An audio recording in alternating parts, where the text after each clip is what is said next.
Captain হার্দিকের ব্যর্থতার দিনে রুদ্ধশ্বাস জয় গিলেদের।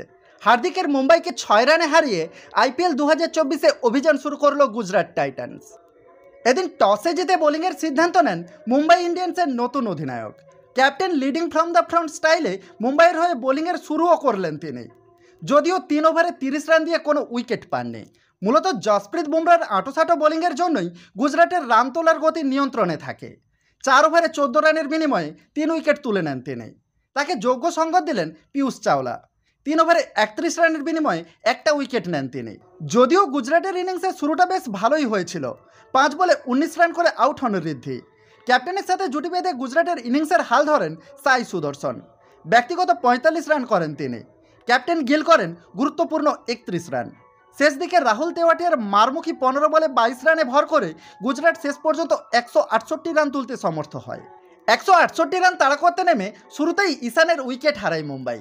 এরপর রোহিত শর্মা প্রথমে ধীর, পরে ইম্প্যাক্ট প্লেয়ার হিসেবে নামা ব্রেভিসকে সঙ্গে নিয়ে ইনিংসকে এগিয়ে নিয়ে যান।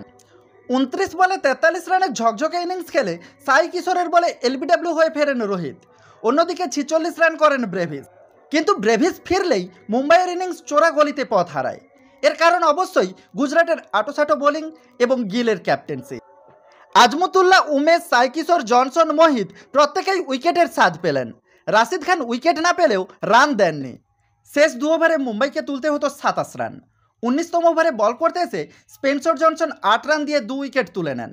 এরপর হার্দিক একটা চেষ্টা করলেও লাভ হয়নি। শেষ পর্যন্ত উমেশ যাদবের বলে আউট হয়ে ফেরেন তিনি। 6 রানের ব্যবধানে ম্যাচ জিতে নেয় গুজরাট।